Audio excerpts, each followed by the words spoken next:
Aapki ಅದಾಲತ್ನಲ್ಲಿ film star Farhan Akhtar ಮೇಲೆ ಇರುವ ಆರೋಪ. ಇವರೊಬ್ಬ ಅಗೋಚರ ಪ್ರತಿಭೆ. ಫರಾನ್, ನಾನು ನಿಮ್ಮ ಬಾಲ್ಯದ ಬಗ್ಗೆ ಕೆಲವು ವಿಷಯಗಳನ್ನ ಸಂಗ್ರಹ ಮಾಡಿದ್ದೀನಿ. ಹೇಳಿ. ಜಾವೇದ್ ಅಖ್ತರ್ ಸರ್, ನಿಮ್ಮ ಫಾದರ್ ಏನಿದ್ದಾರೆ, ಅವ್ರಿಗೆ ಇಂಪ್ರೆಷನ್ ಇತ್ತಂತೆ ಇವನು ಮೌನವಾಗಿರ್ತಾನೆ, ತನ್ನ ಕೊಠಡಿಯೊಳಗೆ ಕುತ್ಕೊಂಡೇ ಇರ್ತಾನೆ, ಹೆಚ್ಚು ಮಾತಾಡೋದಿಲ್ಲ, ಯಾರ ಜೊತೆಗೂ ಗಲಾಟೆ ಮಾಡೋದಿಲ್ಲ. ಆದ್ರೆ ನಿಮ್ಮಕ್ಕ ಹೇಳ್ತಾರೆ ಮುಖದ ಮೇಲೆ ಮುಷ್ಟಿ ಮಾಡಿ ಹೊಡಿತಿದ್ರಂತೆ ನೀವು. ಇಲ್ಲ, ಅದು ಒಂದ್ಸರಿ ಆಕಸ್ಮಿಕವಾಗಿ ಬಿದ್ದಿತ್ತು ಅವರಿಗೆ. ಆದ್ರೆ ನಾನು ಅರ್ಧ ಪಾರ್ಸಿ ಆಗಿರೋದ್ರಿಂದ ಸ್ವಲ್ಪ ಶೂರ ಆಗಿದ್ದು ನ್ಯಾಯನೇ ಬಿಡಿ. ಹೌದು, ನಾನು ನನ್ನ ಪ್ರಪಂಚದಲ್ಲೇ ಕಳೆದು ಹೋಗಿರ್ತಿದ್ದೆ. ನನಗೆ ಕಥೆಗಳನ್ನ ಸೃಷ್ಟಿ ಮಾಡೋ ಹವ್ಯಾಸ ಹೆಚ್ಚಿತ್ತು. ನಾನು ಸ್ಕೂಲ್ ಬಸ್ಸಲ್ಲಿ ಹೋಗೋವಾಗ ಸ್ನೇಹಿತರ ಹತ್ರ ಹೇಳ್ತಿದ್ದೆ ಏನಂದ್ರೆ, ನಾನು ಬಸ್ಸಲ್ಲಿ ಕೂತ್ಕೊಂಡು ಸ್ನೇಹಿತರಿಗೆ ಹೇಳ್ತಿದ್ದೆ, ಯಾವಾಗ ನಾನು ಸ್ಕೂಲಿಂದ ಬರ್ತೀನಿ ನನ್ನ ಹತ್ರ ಒಂದು ವಿದೇಶಿ ಗಾಳಿಪಟ ಇದೆ, ನಾನು ಯಾವಾಗ ಬಿಲ್ಡಿಂಗ್ ಮೇಲೆ ಹೋಗ್ತೀನಿ ಆ ಗಾಳಿಪಟದ ದಾರ ಹಿಡ್ಕೊಂಡು ಹಾರ್ತೀನಿ, ಮತ್ತೆ ಆ ದಾರನನ್ನ ಆ ಗಾಳಿಪಟ ನನ್ನ ಸ್ಕೂಲ್ವರೆಗೂ ಕರ್ಕೊಂಡ್ ಬರುತ್ತೆ. ಒಬ್ಬ ಹುಡ್ಗ ಅಂತೂ ಮೇಲ್ ಹೋಗ್ಬಿಟ್ಟಿದ್ದ ಅವ್ರ ಟೆರಸ್ ಮೇಲೆ ಗಾಳಿಪಟ ತಗೊಂಡು. ಅವ್ರ ಪೇರೆಂಟ್ಸಿಗೆ ಗೊತ್ತಾಗಿ ಅವನನ್ನ ಕೆಳಗಡೆ ಕರ್ಕೊಂಡ್ ಬಂದಿದ್ರು. ಅಂದ್ರೆ my father did no all this. ಸುಳ್ಳು ಹೇಳೋದು ಅಭ್ಯಾಸ ಮಾಡ್ಕೊಂಡಿದ್ರಾ ನೀವೆಲ್ಲಾ ವಿಚಾರಗಳಲ್ಲಿ? ಸುಳ್ಳು ಹೇಳ್ತಿದ್ರೆ? ಹೌದೌದು, ನಾನು ತುಂಬಾ ಸುಳ್ಳು ಹೇಳ್ತಿದ್ದೆ. ನಾನು ಈಗ ರೆಟ್ರೋಸ್ಪೆಕ್ಟ್ ಅಲ್ಲಿ ಯೋಚನೆ ಮಾಡ್ತೀನಿ, ಅಂದ್ರೆ ಕಥೆಗಳು ತುಂಬಾ ಇದ್ವು ನನ್ನ ಹತ್ರ, ಆದ್ರೂ ಒಂದು ಔಟ್ಲೆಟ್ ಇತ್ತು. ಆದ್ರೆ ನನ್ನಮ್ಮ ತುಂಬಾ ಚಿಂತೆ ಮಾಡ್ತಿದ್ರು ಇದರಿಂದ. ಯಾಕಂದ್ರೆ ಅವ್ರು ಹೇಳೋರು ನಾನು ಸರಿಯಾಗಿ ಓದ್ತಾ ಇರ್ಲಿಲ್ಲ. ನಾನು ಹೇಳ್ತಿದ್ದೆ ನಾನು ಕಾಲೇಜಿಗೆ ಹೋಗ್ತೀನಿ ಅಂತ ಹೇಳಿ ಥಿಯೇಟರ್ಗೆ ಹೋಗ್ತಿದ್ದೆ ಫಿಲ್ಮ್ ನೋಡೋದಕ್ಕೆ, ಟ್ಯೂಷನ್ಗೆ ಹೋಗ್ತೀನಿ ಅಂತ ಹೇಳಿ ಕ್ರಿಕೆಟ್ ಆಡೋಕೆ ಹೋಗ್ಬಿಡ್ತಿದ್ದೆ. ಮತ್ತೆ ಒಂದಿನ ಮನೆಗೆ ಬಂದಾಗ ನಾನು ಹೇಳ್ದೆ ಟ್ಯೂಷನಿಗೆ ಹೋಗ್ತಿದ್ದೀನಿ ಅಂತ. ಅಮ್ಮಂಗ ಅನಿಸ್ತಿತ್ತು, ಇವ್ನು ಗ್ರೇಡ್ಸ್ ಯಾಕೆ ಬೆಟರ್ ಆಗ್ತಿಲ್ಲ, ಇಷ್ಟು ಟ್ಯೂಷನ್ಗೆ ಹೋಗ್ತಾನಲ್ಲ ಈ ಹುಡುಗ, ಆದ್ರೆ ಯಾಕೆ ಆಗ್ತಿಲ್ಲ ಅಂತ. ಆದ್ರೆ ಒಂದಿನ ಬಂದೆ, ಸ್ಕೂಲ್ ಬ್ಯಾಗ್ನ ಹೀಗೆ ಹಾಕ್ಕೊಂಡು 2 ಗಂಟೆ ಟ್ಯೂಷನಲ್ಲಿ ಇದ್ದು ಬಂದಿರೋ ಹಾಗೆ, ಸುಸ್ತಾಗಿ ಬಂದಿದ್ದಾನೆ ಮಗ ಅನ್ನೋ ರೀತಿ ನಾನು ಬಂದೆ, ಬಾಗ್ಲು ತೆಗ್ದೆ, ಅಲ್ಲಿ ನಮ್ಮಮ್ಮ ಕೂತಿದ್ದಾರೆ. ಹಾಗೆ ಅವ್ರು ಎದುರು ಕೂತಿರೋದು ನಮ್ಮ ಟ್ಯೂಷನ್ ಟೀಚರ್.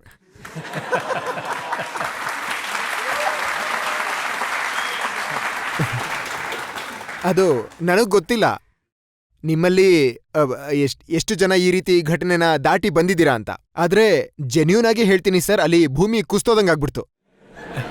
ನಂಗಲ್ಲಿ ನನ್ನ ಕಾಲ್ಗಳು ನಡುಗ್ತಾ ಇದ್ವು, ಕಿವಿಗಳು ಬಿಸಿ ಆಗ್ತಿದ್ವು, ಬ್ಲಡ್ ಪ್ರೆಷರ್ ಸ್ವಲ್ಪ ಹೆಚ್ಚಾಗಿತ್ತು. ಮತ್ತವತ್ತು ಎಷ್ಟು ಏಟ್ ಬಿದ್ವು ಅಂದ್ರೆ ಆಮೇಲೆ ಒಂದಷ್ಟು ಸ್ವಲ್ಪ ದಿನದ ಮಟ್ಟಿಗೆ ಸರಿ ಹೋಗಿದೆ ಅದೆಲ್ಲ ಆದ್ಮೇಲೆ. ಜಾವೇದ್ ಸರ್ ಅವ್ರಿಗೆ ನಿಜವಾಗಿಯೂ ಗೊತ್ತಿರ್ಲಿಲ್ವಾ ನಿಮ್ಮೊಳಗೆ ಈ ಟ್ಯಾಲೆಂಟ್ ಇದೆ ಅನ್ನೋದು?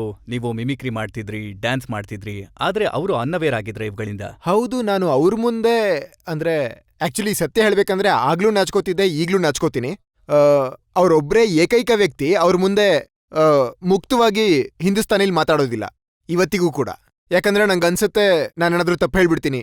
ಅಂದ್ರೆ ಅವ್ರ ನಾಲೆಡ್ಜ್ ಇದೆಯಲ್ಲ ಲ್ಯಾಂಗ್ವೇಜ್ ಬಗ್ಗೆ ಅವರಿಗೆ, ಸೊ ಅವ್ರ ಮುಂದೆ ಆಟೋಮ್ಯಾಟಿಕ್ ಆಗಿ ನನ್ನ ಲ್ಯಾಂಗ್ವೇಜ್ ಇಂಗ್ಲೀಷ್ ಆಗ್ಬಿಡುತ್ತೆ. ಹಾನೆಸ್ಟ್ಲಿ ಅವ್ರು ಕೇಳ್ತಾರೆ ನನ್ನ, ಯಾಕೆ ನೀನು ನನ್ನ ಜೊತೆ ಹಿಂದಿಲಿ ಮಾತಾಡಲ್ಲ ಅಂತ, ನೀನು ಹಿಂದಿ ಒಂದ್ ಮಟ್ಟಕ್ಕೆ ಚೆನ್ನಾಗೇ ಇದೆಯಲ್ಲ ಅಂತ. ನಾನು ಅವ್ರ ಮುಂದೆ ಡ್ಯಾನ್ಸಿಂಗಿಂದ ಹಿಡಿದು ಮಿಮಿಕ್ರಿವರೆಗೂ ಮತ್ತು ಹೀಗೆ ಮುಕ್ತವಾಗಿ ಮಾತಾಡೋದಕ್ಕೆ ಯಾವಾಗಲೂ ಸ್ವಲ್ಪ ಹಿಂಜರಿತೀನಿ. ಅಂದ್ರೆ ಸುಳ್ಳು ಹೇಳ್ತಿದ್ರಿ, ಕ್ಲಾಸಿಗೆ ಹೋಗ್ತಿರ್ಲಿಲ್ಲ, ಓದ್ತಾ ಇರ್ಲಿಲ್ಲ, ಎಷ್ಟು ನಾಲಾಯಕ್ ಕೆಲಸಗಳಿವೆ ಅದನ್ನೆಲ್ಲ ಮಾಡ್ತಿದ್ರು. ಹೌದೌದು, ಖಂಡಿತ.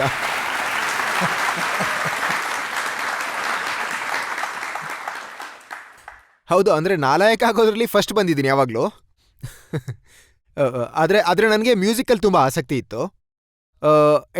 ಜನರಿಗೆ ಎಂಟರ್ಟೈನ್ ಮಾಡೋದಕ್ಕೆ ತುಂಬ ಆಸೆ ಇತ್ತು ನನಗೆ. ಯಾವಾಗಲಾದರೂ ಸ್ಕೂಲಲ್ಲಿ ಏನಾದರೂ ಫಂಕ್ಷನ್ ಇದ್ರೆ ನನ್ನನ್ನೇ ಯಾವಾಗಲೂ ಕರೆಯೋರು ಡ್ಯಾನ್ಸ್ ಮಾಡೋದಕ್ಕೆ ಅಥವಾ ಏನಾದರೂ ಪರ್ಫಾರ್ಮ್ ಮಾಡೋದಕ್ಕೆ. ಮತ್ತೆ ಪಾರ್ಟಿಗಳಲ್ಲಿ ಕೂಡ ಮನೆಯಲ್ಲಿ ಸ್ನೇಹಿತರ ಜೊತೆ ನಡೆಯೋದಲ್ಲ, ಅವಾಗ ಅಲ್ಲೂ ಕೂಡ ನಾನು ಹೇಗಾದ್ರೂ ಮಾಡಿ ಒಂದು ಅವಕಾಶ ಗಿಟ್ಟಿಸ್ಕೋತಿದ್ದೆ ಏನಾದರೂ ಪರ್ಫಾರ್ಮ್ ಮಾಡೋದಕ್ಕೆ. ಏನಂದ್ರೆ ಆ ವಿಷಯಗಳಲ್ಲಿ ನಂಗೆ ತುಂಬಾ ಆಸಕ್ತಿ ಇತ್ತು. ಅದಕ್ಕೆ ಬಾಲ್ಯದಿಂದ ನನ್ನ ಫ್ಯಾಮಿಲಿಗೆ ಅನ್ಸಿದೆ, ಇವನು ಏನೋ ಒಂದು ಆಗ್ತಾನೆ, ಇಲ್ಲ ಫಿಲ್ಮಲ್ಲಾದ್ರೂ ಮುಂದೆ ಬರ್ತಾನೆ ಅಂತ ಅನ್ಸಿತ್ತು ಅವರಿಗೆ ಆವಾಗ್ಲೇ. ಮತ್ತೆ ಯಾವಾಗ ಫಿಲ್ಮ್ಗಳಲ್ಲಿ ಅವಕಾಶ ಸಿಕ್ತು? 17ನೇ ವಯಸ್ಸಿನಲ್ಲಿ ನೀವು ಅಸಿಸ್ಟೆಂಟ್ ಕ್ಯಾಮರಾಮ್ಯಾನ್ ಆದ್ರಿ. ಆದ್ರೆ ಎಷ್ಟು ದೊಡ್ಡ ಫಿಲ್ಮ್ ಅದು, ಯಶ್ ಚೋಪ್ರಾ ಅವರದ್ದು. ಅಂದ್ರೆ ಶ್ರೀದೇವಿ ಅಂತ ಆರ್ಟಿಸ್ಟ್ ಅಲ್ಲಿದ್ರು. ಶ್ರೀದೇವಿ ಅವರನ್ನ ನೀವು ಬೀಳಿಸ್ಬಿಟ್ರಂತೆ. ಸರ್, ನಾನ್ಯಾರು ಹೇಳಿ ಶ್ರೀದೇವಿ ಅವ್ರನ್ನ ಬೀಳ್ಸೋಕೆ? ಆದ್ರೆ ಒಂದ್ಸರಿ ಆ ರೀತಿ ಆಗಿತ್ತು. ನಾನು ಅಸಿಸ್ಟೆಂಟ್ ಕ್ಯಾಮ್ರಾಮನ್ ಆಗಿದ್ದೆ. ಮನಮೋಹನ್ ಸಿಂಗ್ ಅವರಿದ್ರು, ಮಂಜಿ ಅಂತ ಕರೆಯೋರೆಲ್ಲ, ಅವರು ಕ್ಯಾಮ್ರಾಮನ್ ಆಗಿದ್ರು ಯಶ್ ಅವರಿಗೆ. ಅಂದ್ರೆ ಆ ಕಾಲದಲ್ಲಿ ಸೆಟ್ಟಲ್ಲಿ ಕೆಲಸ ಸಿಗೋದು ಆ ರೀತಿ ಸ್ಟ್ರಕ್ಚರ್ ಅಂತ ಏನಿರ್ಲಿಲ್ಲ. ನಾನು ಅವರಿಗೆ 7ನೇ ಅಥವಾ 8ನೇ ಅಸಿಸ್ಟೆಂಟ್ ಏನೋ ಆಗಿದ್ದೆ. ಅಲ್ಲಿ ಏನಂದ್ರೆ ಒಂದು ಯಶ್ ಸಾಬ್ ಅವರ ಫಿಲ್ಮ್ಗಳಲ್ಲಿ ಯಾವಾಗ್ಲೂ ಒಂದು ಡ್ಯಾನ್ಸ್ ಇರೋದು, moments of passion, moments of rage, ಈ ರೀತಿ ಇರೋದು. ಅವಾಗ ಶ್ರೀದೇವಿ ಅವರಿಗೆ ಏನೋ ಕೆಟ್ಟ ಸುದ್ದಿ ಬಂದಿದೆ, ಅವ್ರು ತಮ್ಮ ಫ್ರಸ್ಟ್ರೇಷನ್ನ ಡ್ಯಾನ್ಸ್ ಮೂಲಕ ತೋರಿಸ್ತಿದ್ದಾರೆ. ಅದವರ end shot, last final shot ಆಗಿತ್ತು ಆ ಸೀಕ್ವೆನ್ಸ್ದು.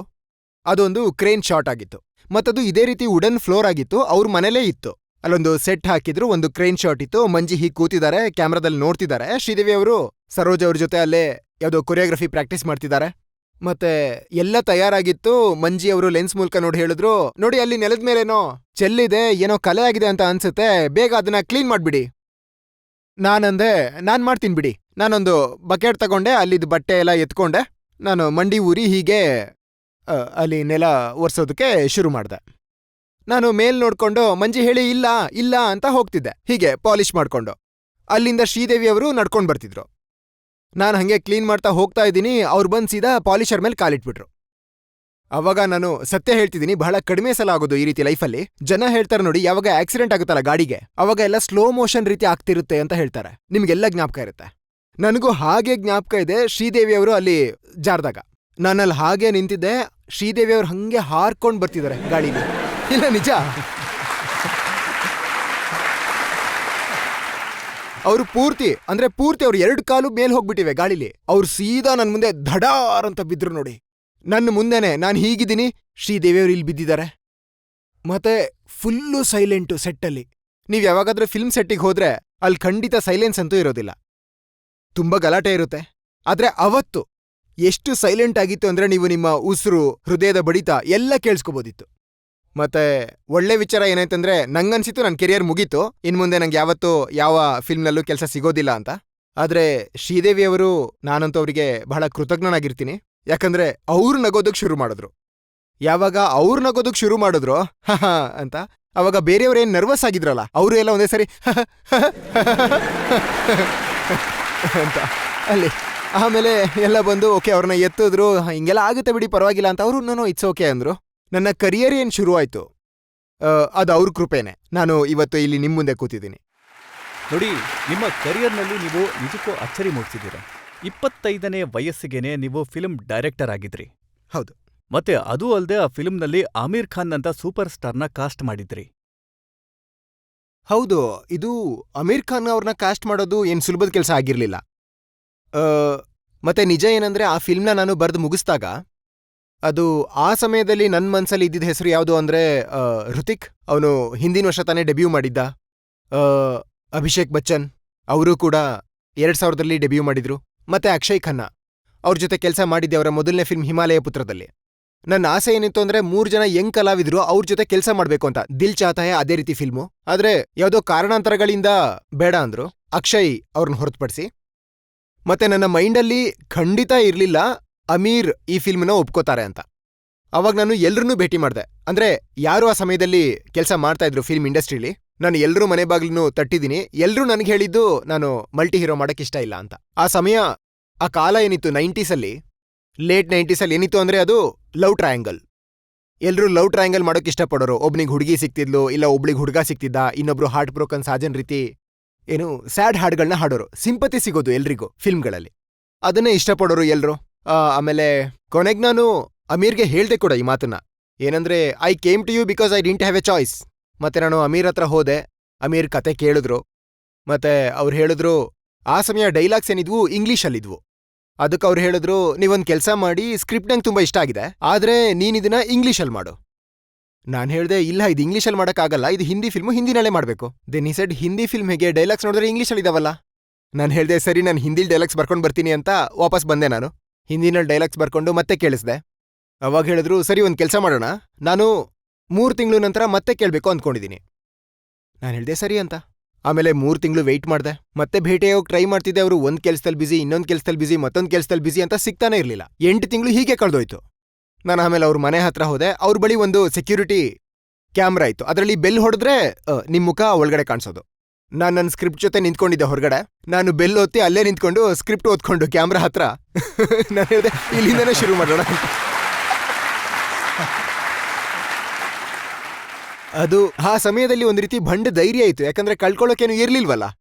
ಆದ್ರೆ ಜನ ತಿಳ್ಕೊಂಡಿದ್ದಾರೆ ಈತ ಜಾವೇದ್ ಅಖ್ತರ್ನ ಮಗ. ಅವ್ರೊಂದು ಫೋನ್ ಮಾಡಿದ್ರೆ ಆಮೀರ್ ಖಾನ್ಗೆ ನಿಮ್ ಫಿಲ್ಮಲ್ಲಿ ಬಂದು ಕೆಲಸ ಮಾಡ್ತಾರೆ ಅಂತ. ಇಲ್ಲ, ಹಾಗಾಗ್ಲಿಲ್ಲ. ಮತ್ತೆ ಒಳ್ಳೇದೇ ಆಯ್ತು ಆ ರೀತಿ ಆಗದೆ ಇದ್ದಿದ್ದು. ನನ್ನ ತಂದೆ ನನಗೆ ಹೇಳಿದ್ರು ಕೂಡ, ಅಲ್ಲ ನೀನ್ ಹೇಳ್ದೆ ಅವನು ಸಿಗ್ತೀನಿ ಅಂತ ಹೇಳಿದ್ದ, ಆದ್ರೆ ಅವ್ನು ಸಿಕ್ತಿಲ್ಲ ಅಂತ. ನಾನೀಗ ಫೋನ್ ಮಾಡ್ಲಾ ಬೇಡ್ವಾ? ಅವರು ಇದ್ರ ಬಗ್ಗೆ ಯೋಚಿಸ್ತಾ ಇದ್ರು. ಆಮೇಲೆ ಡಿಸೈಡ್ ಮಾಡಿದ್ರು ಬೇಡ ಅಂತ. ಮತ್ತೆ ಅಮೀರ್ ಅವ್ರಿಗೂ ಈ ಸಿಚುವೇಶನ್ ಹೇಳ್ದಾಗ ನಾನು ಡಿಸೈಡ್ ಮಾಡ್ದೆ ಬೇಡ ಅಂತ. ಆಗ ಅಮೀರ್ ಅವ್ರಿಗೆ ಹೇಳಿದ್ರಂತೆ, ಒಳ್ಳೇದೇ ಆಯ್ತು ನೀವು ಫೋನ್ ಮಾಡ್ದೆ ಇದ್ದಿದ್ದು, ಯಾಕಂದ್ರೆ ನೀವೇನಾದ್ರೂ ಫೋನ್ ಮಾಡಿದ್ರೆ ಬಹುಶಃ ನಾನು ಅವನ್ನ ಭೇಟಿ ಆಗ್ತಿರ್ಲಿಲ್ವೇನೋ.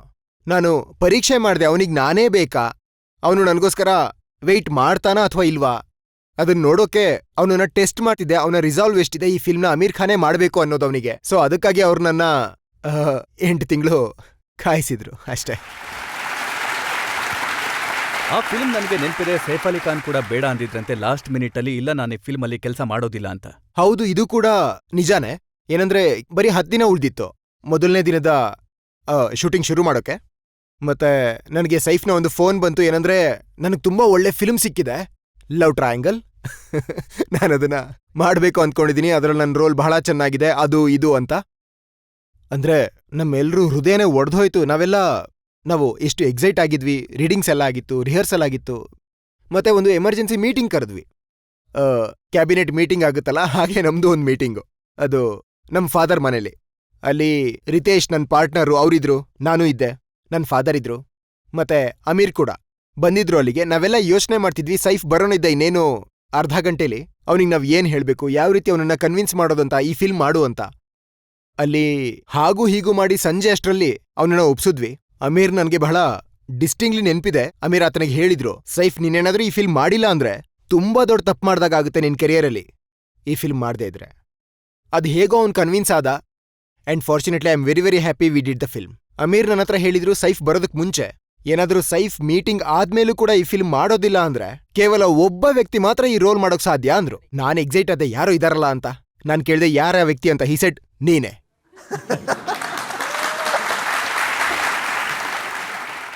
ಆದ್ರೆ ನಿಮ್ಮ ಓವರ್ ಕಾನ್ಫಿಡೆನ್ಸ್ ಮತ್ತೆ ಅತಿಯಾದ ಆತ್ಮವಿಶ್ವಾಸದ ವಿಚಾರವನ್ನ ಅಮಿತಾಬ್ ಬಚ್ಚನ್ ಅವರು ಹೇಳಿದ್ರು. ಹಾ, 30ನೇ ವಯಸ್ಸಿನಲ್ಲಿ ನೀವು ಸಿನಿಮಾ ಡೈರೆಕ್ಟ್ ಮಾಡ್ತಾ ಇದ್ರಿ, ಅಮಿತಾಬ್ ಬಚ್ಚನ್ ಅದ್ರಲ್ಲಿ ಕೆಲಸ ಮಾಡ್ತಾ ಇದ್ರು, ಮತ್ತೆ ನೀವು ಅಮಿತಾಬ್ ಬಚ್ಚನ್ ಅವ್ರಿಗೆ ಹೇಳ್ಕೊಡ್ತಾ ಇದ್ರಿ ಆಕ್ಟಿಂಗ್ ಹೇಗ್ ಮಾಡ್ಬೇಕು. ಇಲ್ಲ ನಾನು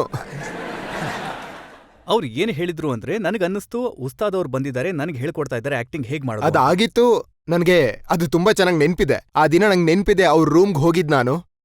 ಅವ್ರು ಬಂದಿದ್ರು ಮೊದಲನೇ ದಿನ, ಅವರ ಶೂಟಿಂಗ್ ಇತ್ತು ಮೊದಲನೇ ದಿನ. ನಾವೊಂದು ಆರ್ಮಿ ಕಂಟೋನ್ಮೆಂಟ್ ಅಲ್ಲಿ ಶೂಟ್ ಮಾಡ್ತಾ ಇದ್ವಿ. ಅವಾಗ ನಾನಾ ಸಮಯದಲ್ಲಿ ಸ್ವಲ್ಪ ಯಂಗ್ ಆಗಿದ್ದೆ. ಮೊದಲನೇ ಸಲ ಒಂದು ಆರ್ಮಿ ಲೈಫ್ನ ಜೀವನನ ಅರ್ಥ ಮಾಡ್ಕೋತಾ ಇದ್ದೆ ಸರಿಯಾಗಿ. ಆಗ ಪ್ರತಿ ವಿಷಯ ನಿಮ್ಗೆ ಜಡ್ಜ್ ಸಾಬ್ ಹೇಳ್ತಾರೆ, ಅವರು ಆ ರೀತಿಯ ಜೀವನ ಮಾಡಿದ್ದಾರೆ. ಪ್ರತಿ ವಿಷಯ ಅಂದ್ರೆ ಇಷ್ಟು ಕ್ಲಾಕ್ ವರ್ಕ್ ಜೊತೆಗೆ ಅಲ್ಲಿ ಆಗುತ್ತೆ ಅಂದ್ರೆ ನೀವು ಸ್ವಲ್ಪ ಕೂಡ ಲಿಬರ್ಟಿ ತಗೊಳಕ್ಕಾಗಲ್ಲ, 2 ನಿಮಿಷ ಹಿಂದೆ 2 ನಿಮಿಷ ಮುಂದೆ ಅನ್ನೋ ರೀತಿ ಆಗೋದಿಲ್ಲ.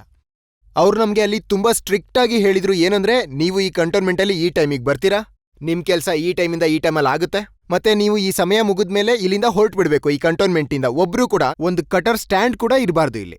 ಅದು ಎಷ್ಟು ಸ್ಟ್ರೆಸ್ ಆಗಿತ್ತು ನನ್ನ ಮೇಲೆ ಅಂದ್ರೆ ಆ ಸಮಯ, ಆ ಕ್ಷಣದಲ್ಲಿ. ಏನಂದ್ರೆ ಕೆಲ್ಸ ಬೇಗ ಬೇಗ ಆಗ್ಲಿ, ಸರಿಯಾಗ್ಲಿ, ಮತ್ತೆ ನಾನು ವಾಪಸ್ ಪರ್ಮಿಷನ್ ತಗೊಳ್ಳೋ ರೀತಿ ಇರಬಾರ್ದು ಈ ಕಂಟೋನ್ಮೆಂಟ್. ಅದು ವೆರಿ ರಿಸ್ಟ್ರಿಕ್ಟೆಡ್ ಏರಿಯಾ ಆಗಿರೋದ್ರಿಂದ. ಅಲ್ಲಿ ಆ ದಿನ ಆಗಿದ್ದೇನಂದ್ರೆ ಅವರ ಮೊದಲನೇ ದಿನ ಆಗಿತ್ತು. ಅವತ್ತು ಸ್ವಲ್ಪ ಅವರು ಜಾಸ್ತಿ ಸಮಯ ತಗೊಂಡ್ರು ಅವರು ಪರ್ಫಾರ್ಮ್ ಮಾಡೋದಕ್ಕೆ. ಅಲ್ಲಿ ನನಗೆ ನನ್ನ ಸೈಡಿಂದ ಅನ್ನಿಸ್ತು, ನನ್ನ ಮೇಲೆ ಇಷ್ಟೊಂದು ಪ್ರೆಷರ್ ಇದೆ, ಅವ್ರ ಹತ್ರ ಹೋಗಿ ಸಪ್ರೇಟ್ ಆಗಿ ಪರ್ಸ್ನಲಿ ಮಾತಾಡೋಣ, ಅವ್ರಿಗೇನಾದ್ರೂ ಹೇಳ್ಬೋದಾ, ಅರ್ಥ ಮಾಡಿಸ್ಬೋದಾ, ಅಥವಾ ನಾನೇನಾದ್ರೂ ಹೇಳ್ಬೇಕಾ. ಇವತ್ತು ಸಂಜೆನೆ ಅದನ್ನೆಲ್ಲ ಹೇಳ್ಬಿಟ್ರೆ ನಾಳೆ ಸೆಟ್ಟಿಗೆ ಹೋದಾಗ ಅವರಿಗೂ ಅಲ್ಲಿ ಕೆಲಸ ಆರಾಮಾಗುತ್ತೆ. ಆದ್ರೆ ಬಹುಶಃ ನನಗೆ ಇಂತೂಸಿಯಾಸಮ್ ಏನಿತ್ತಲ್ಲ ಅದು ಕಾರಣ ಆಗಿರ್ಬೋದು. ಅವ್ರಿಗೆ ಅನ್ಸಿರ್ಬೋದು, ಈ ಅಂದ್ರೆ ಯಂಗ್ ಡೈರೆಕ್ಟರ್ ಬಂದು ಅವ್ರಿಗೆ ಹೇಳ್ತಾ ಇದ್ದಾನೆ, ಸರ್ ಏನಾದ್ರೂ ಪ್ರಾಬ್ಲಮ್ ಇದ್ರೆ ಲೆಟ್ಸ್ ಟಾಕ್ ಅಬೌಟ್ ಇಟ್ ಅಂತ ಇಲ್ಲ. ಅದು ಬೇಜಾರಾಗಿರ್ಬಹುದು ಅವರಿಗೆ. ಅದು ನನಗೆ ಆಮೇಲೆ ಗೊತ್ತಾಯ್ತು, ಬಹುಶಃ ಅವರಿಗೆ ಬೇಜಾರಾಗಿರ್ಬಹುದು ಅಂತ. I did apologise to him for that. ಆದ್ರೆ ಇಂಟೆನ್ಷನ್ ಆಬ್ವಿಯಸ್ಲಿ ಅದಾಗಿರ್ಲಿಲ್ಲ. ನಾನು ಅಂದ್ಕೊಂಡಿದ್ದೆ ನಾವು ಮಾಡ್ಬೇಕಾಗಿರೋ ಕೆಲಸ ಅದನ್ನ ಎಷ್ಟು ಬೇಗ ಆಗುತ್ತೋ ಅಷ್ಟು ಬೇಗ ಮುಗಿಸಿದ್ರೆ ಒಳ್ಳೇದು ಅಂತ. ಸುಲಭ ಇತ್ತಾ ಅವ್ರ ಜೊತೆ ಕೆಲಸ ಮಾಡೋದು? ಹೌದು, ಬಹಳ ಸುಲಭ ಇತ್ತು. ಅವರು ತುಂಬಾ ಪ್ರೊಫೆಷನಲ್ ರಜತ್ ಅವ್ರೆ. ನಾವು ಒಂದು ಸೀನ್ ಮಾಡ್ತಾ ಇದ್ವಿ. ಯಾರ್ಯಾರು ಲಕ್ಷ್ಯ ಫಿಲ್ಮ್ ನೋಡಿದ್ದಾರೆ, ಅದರಲ್ಲಿ ಹೃತಿಕ್ ಮೇಲ್ ಹೋಗ್ತಾನೆ, ಫ್ಲಾಗ್ನ ಬಾವುಟ ಅಲ್ಲಿ ನಡ್ತಾನೆ, ನಂತರ ಫ್ಲೇರ್ ಫೈರ್ ಮಾಡ್ತಾನೆ. ದುರ್ಬೀನಲ್ಲಿ ಅವರ ಕಮಾಂಡಿಂಗ್ ಆಫೀಸರ್ ಏನಿರ್ತಾರೆ, ಕರ್ನಲ್ ಸುನಿಲ್ ದಾಮ್ಲೆ, ಅದನ್ನ ನೋಡ್ತಾ ಇರ್ತಾರೆ. ಮತ್ತೆ ಅವರು ಬಹಳ ಖುಷಿ ಪಡ್ತಾರೆ ಅದನ್ನ ನೋಡಿ. ಅದು early morning shot, Sunrise shot ಆಗಿತ್ತು. ಯಾವಾಗ ನಾವು ಲೊಕೇಶನ್ಗೆ ಹೋಗ್ತಿದ್ವೋ ಪೂರ್ತಿ ಕತ್ಲಿರೋದು, ಸೆಟಪ್ ಎಲ್ಲ ಕತ್ಲೆಲ್ಲೇ ಮಾಡ್ಬೇಕಿತ್ತು. ಯಾವಾಗ ಮೊದಲನೇ ಕಿರಣ ಬೀಳುತ್ತೋ ಸೂರ್ಯಂದು, ಅದನ್ನ ಶೂಟ್ ಮಾಡೋಣ ಅಂತ ನಾವು ಹೋದ್ವಿ. ಅಲ್ಲಿಗೆ ಕತ್ಲೆಲಿ ಒಂದು ಸರ್ವಿಸ್ ಲೈಟ್ ಕ್ರೂ ಹಾಕಿರ್ತಾರಲ್ಲ, ಅದು ಉರಿತಾ ಇತ್ತು. ಮತ್ ನಾವು ನೋಡಿದ್ವಿ ಅಲ್ಲಿ ಬೆಟ್ಟದ ಮೇಲೆ ಒಬ್ಬ ವ್ಯಕ್ತಿ ಕುರ್ಚಿಗಳ ಒಂದು ಸ್ಟ್ಯಾಕ್ ಜೋಡಿಸಿದಾರಲ್ಲಿ. ಅಲ್ಲಿ ಒಬ್ಬ ವ್ಯಕ್ತಿ ಕುಳಿತಿದ್ದಾನ ಅದ್ರ ಮೇಲೆ. ನಾವ್ ನೋಡಿ ಯಾರದಲ್ಲಿ ಬೆಳ್ಬೆಳಿಗ್ಗೆ ಇಷ್ಟ ಬೇಗ ಯಾರು ಬಂದಿದ್ದಾರೆ, ಕ್ರೂ ಈಗಿನ್ನೂ ಬರ್ತಿದೆ, ನಾವ್ ಈಗ ಬರ್ತಿದೀವಿ, ನಮಗಿಂತ ಮುಂಚೆ ಯಾರೂ ಬರೋದಿಲ್ಲ. ಅಲ್ಲಿ ಹೋಗಿ ನೋಡಿದ್ರೆ ಬಚ್ಚನ್ ಸಾಬ್ ಕುಳ್ತಿದ್ದಾರೆ. ಸೀರಿಯಸ್ಲಿ ಪಕ್ಕ ಹಾಗೆ ಅವರ ಕಾಸ್ಟ್ಯೂಮ್ ಜೊತೆಗೆ ಅಲ್ಲಿ ಕುಳ್ತಿದ್ದಾರೆ. ಒಂದ್ಸರಿ ತಮ್ಮನ್ನ ತಾವು ಆ ಮೂಡ್ಗೆ ಬರೋದಕ್ಕೆ, ನೋಡು ನಾನಿಲ್ಲಿ ರಾತ್ರಿ ಪೂರ್ತಿ ಕುಳ್ತಿದ್ದೀನಿ, ವೆಯ್ಟ್ ಮಾಡ್ತಾ ಇದ್ದೀನಿ ಏನಾದ್ರೂ ಆಗ್ಬೋದು ಅಂತ. ಅಂದ್ರೆ ಪೂರ್ತಿ ಪ್ರಿಪ್ರೇಷನ್ ಅವ್ರು ಏನ್ ಮಾಡಿದ್ರು ಅವರಿಂದ ತುಂಬಾ ಬಹಳ ಕಲಿಯೋದಕ್ಕೆ ಸಿಕ್ತು ನನಗೆ ಆಸ್ ಎ ಡೈರೆಕ್ಟರ್ ಆಲ್ಸೋ. ಆಮೇಲೆ ಆಕ್ಟರ್ ಆದ್ಮೇಲೆ ಕೂಡ ಆ ಕಮಿಟ್ಮೆಂಟ್ ಏನಿರುತ್ತೆ ಅನ್ನೋದನ್ನ ಕೂಡ ಅವರಿಂದ ಕಲ್ತಿದ್ದೆ. ಯಾವುದೇ ಕಲಾವಿದ ಸುಮ್ಮನೆ ಅಷ್ಟು ದೊಡ್ಡ ಸ್ಥಾನ ಗಳಿಸಕ್ಕೆ ಇಲ್ಲ ಖಂಡಿತ ಇಲ್ಲ. ಅದು ಅವರ ಅಂದ್ರೆ ಕರಿಯರ್ ಏನಿದೆ ಅದು ಶುರುವಾಗಿದ್ದು 60s ಅಂದ್ರೆ 2025 ಇಷ್ಟು ವರ್ಷಗಳ ನಂತರ ಕೂಡ ನೀವು ಯಾರಾದ್ರೂ ಯಂಗ್ ಫಿಲ್ಮ್ ಮೇಕರ್ನ, ಯಂಗ್ ರೈಟರ್ನ, ಯಂಗ್ ಡೈರೆಕ್ಟರ್ನ ಕೇಳಿ ನೀವು ಯಾರ ಜೊತೆ ಕೆಲಸ ಮಾಡೋಕೆ ಇಷ್ಟಪಡ್ತೀರಿ ಅಂತ ಎಲ್ಲರೂ ಹೇಳೋದು, ಎಲ್ಲರೂ ಬಯಲ್ ಬರೋದು ಅಮಿತಾಬ್ ಬಚ್ಚನ್ ಅಂತ. ಸೊ ಇದು ದಟ್ಸ್ ಎ ಕ್ರೆಡಿಟ್. ಅದಾದ ನಂತರ ನೀವು ಶೆಹನ್ಶಾ ನಂತರ ಕಿಂಗ್ ಖಾನ್ ಅವರನ್ನ ತಗೊಂಡ್ರಿ ಫಿಲ್ಮ್ನಲ್ಲಿ ಡಾನ್. ಹೌದು, ನಾನಂದ್ರೆ ಶೆಹನ್ಶಾ ಆದ್ಮೇಲೆ ನೆಕ್ಸ್ಟು ಅದ್ರ ನಂತರ ಒಬ್ಬ ಪ್ರಿನ್ಸ್ ಬರ್ತಿದ್ರು. ಹಾ, ಶಾರುಖ್ ಖಾನ್ ಜೊತೆ ಸ್ನೇಹ ಚೆನ್ನಾಗೇ ಬೆಳೆದಿತ್ತು. ದಿಲ್ ಚಾಹತಾ ಹೈ ನಂತರ ನಮ್ಮ ಸಂಬಂಧ ಶುರು ಆಯ್ತು. ದಿಲ್ ಚಾಹತಾ ಹೈ ನಂತರ ಮತ್ತೆ ಅಂದ್ರೆ ಅವರ ಸೆನ್ಸ್ ಆಫ್ ಹ್ಯೂಮರ್ ಏನಿದೆ, ನೀವು ತುಂಬಾ ಸಲ ಭೇಟಿ ಆಗಿದ್ದೀರಾ ಅವ್ರನ್ನ, ನೀವು ಟಿವಿನಲ್ಲೂ ನೋಡಿರ್ತೀರಾ. ಏನಂದ್ರೆ ಬಹಳ ಚಾರ್ಮಿಂಗ್ ವ್ಯಕ್ತಿ ಅವರು, ಬಹಳ ಖುಷಿಯಿಂದ ಇರೋ ವ್ಯಕ್ತಿ. ಅವ್ರ ಜೊತೆ ಸಮಯ ಕಳೆಯೋದಕ್ಕೆ ತುಂಬಾ ಖುಷಿ ಅನ್ಸೋದು. ನಾವು ಮಾತಾಡ್ತಿದ್ವಿ ಏನಂದ್ರೆ ಅಂತ ಫಿಲ್ಮ್ಗಳು ಯಾಕೆ ಮಾಡ್ತಿಲ್ಲ ಈ ನಡುವೆ, ಸಲೀಂ ಜಾವೇದ್ ಬರಿತಾ ಇದ್ದಂಥ ಫಿಲ್ಮ್ಸು, ಈ ಕನ್ವರ್ಸೇಷನ್ ಆಗ್ತಿತ್ತು. ಮತ್ ನನ್ನ ಮೈಂಡಲ್ಲಿ ಯಾವಾಗ್ಲೂ ಅಂದ್ರೆ ನಾನು ಆ ಫಿಲ್ಮ್ಗಳನ್ನ ನೋಡ್ತಾ ಬೆಳೆದವನು. ಮತ್ತೆ ನನ್ನ ಬಯಕೆ ಏನಿತ್ತು ಅಂದ್ರೆ ಎಷ್ಟು ಪ್ರೀತಿ ಇದೆ ಆ ಫಿಲ್ಮ್ಗಳ ಮೇಲೆ ನನಗೆ ಅಂದ್ರೆ ಯಾಕೆ ನಾನೊಂದು ಫಿಲ್ಮ್ನ ರೀಮೇಕ್ ಮಾಡಬಾರ್ದು. ಮತ್ತು ಆ ಫಿಲ್ಮ್ ಕೂಡ ಸರಿ ಅನ್ಸಿತ್ತು ಆ ಸಮಯದಲ್ಲಿ, ಏನಂದ್ರೆ ಮತ್ತೆ ಮಾಡ್ಬೋದು ಅಂತ. ಯಾಕಂದ್ರೆ ಅದು ಮಾಡರ್ನ್ ಆಗಿತ್ತು ಆ ಟೈಮಲ್ಲಿ. 78 ಅದು ರಿಲೀಸ್ ಆದಾಗ ತುಂಬಾ ಮಾಡರ್ನ್ ಟೆಂಪೋ, ಒಂದು ರೀತಿ ಮಾಡರ್ನ್ ಮೈಂಡ್ಸೆಟ್ ಇತ್ತು ಆ ಫಿಲ್ಮ್ದು. ಅದಕ್ಕೆ ನಾನು ಶಾರುಖ್ ಜೊತೆ ಮಾತಾಡ್ದೆ. ನಾನು ಹೇಳ್ದೆ ನಾನು ಯೋಚನೆ ಮಾಡ್ತಿದ್ದೀನಿ ಡಾನ್ ಮಾಡ್ಬೇಕು ಅಂತ. ಅವನು ಏನು ಹೇಳ್ದೆ S I'm on, let's do it. So ಈ ರೀತಿ ಆಗಿದ್ದು Don. We had A wonderful time making it. ಆ ಸಮಯದಲ್ಲಿ ಶಾರುಖ್ ಖಾನ್, ಪ್ರಿಯಾಂಕಾ ಚೋಪ್ರಾ ಇಬ್ಬಿಬ್ರು ಸ್ಟಾರ್ಗಳನ್ನ ಇಟ್ಕೊಂಡು ಫಿಲ್ಮ್ ಮಾಡೋದು ಯಂಗ್ ಡೈರೆಕ್ಟರ್ ಆಗಿ ಕಷ್ಟದ ಕೆಲಸ ಅಂತ ಅನ್ಸಿತ್ತ? ಸರ್, ನಾನು ಬಚ್ಚನ್ ಸರ್ ಜೊತೆ ಕೆಲಸ ಮಾಡ್ಬಿಟ್ಟಿದ್ದೆ. ಆಫ್ಟರ್ ದಟ್ ಅಂದ್ರೆ ಸ್ಟಾರ್ಸ್ ಏನಿದ್ರು ಆ ಟೈಮಲ್ಲಿ ಯಾರು ಕೂಡ ನಾಟ್ ಬಿಗರ್ ದನ್ ಹಿಮ್. ಆದ್ರೆ ಅವ್ರ ಜೊತೆ ಕೆಲಸ ಮಾಡಿದ್ದು, ಪ್ರಿಯಾಂಕಾ ಜೊತೆ ಕೆಲಸ ಮಾಡಿದ್ದು, ಓಂಪುರಿ ಅವ್ರ ಜೊತೆಗೆ. ನಾನು ಓಂಪುರಿ ಅವ್ರ ಜೊತೆ 3 ಫಿಲ್ಮ್ ಮಾಡಿದ್ದೀನಿ, ಡಾನ್ 1, ಡಾನ್ 2 ಮತ್ತೆ ಲಕ್ಷಲ್ಲೂ ಅವರಿದ್ರು. ಅವ್ರ ಜೊತೆ ಕೆಲಸ ಮಾಡಿದ್ದಂತೂ ಅದೊಂಥರ ತುಂಬಾ ಆನಂದ ಮತ್ತೆ ಬೇರೆ ರೀತಿಯ ಅನುಭವನೇ ಆಗಿತ್ತು. ಯಾಕಂದ್ರೆ ಅವರು ಎಷ್ಟು ಒಳ್ಳೆ ಕಲಾವಿದ್ರು ಅಂದ್ರೆ, ಮತ್ತೆ ಎಷ್ಟು ಆ ಪವರ್ ಏನಿತ್ತು ಅವರ ಪರ್ಫಾರ್ಮೆನ್ಸಲ್ಲಿ.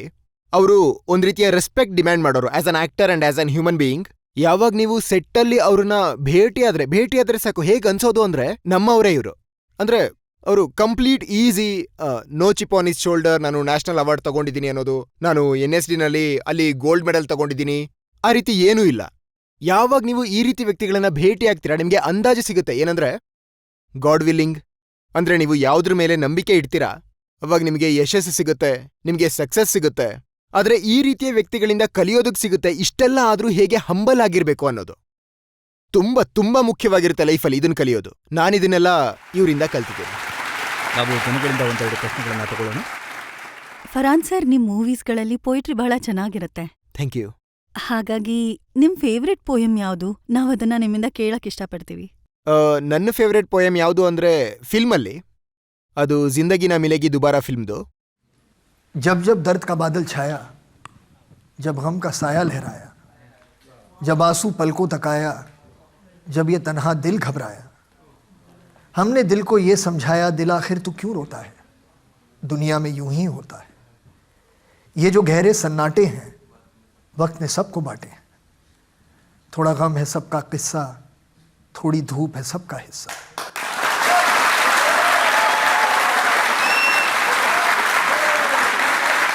आग तेरी बेकार ही नम है, हर पल एक नया मौसम है, क्यों तू ऐसे पल खोता है, दिल आखिर तू क्यों रोता है.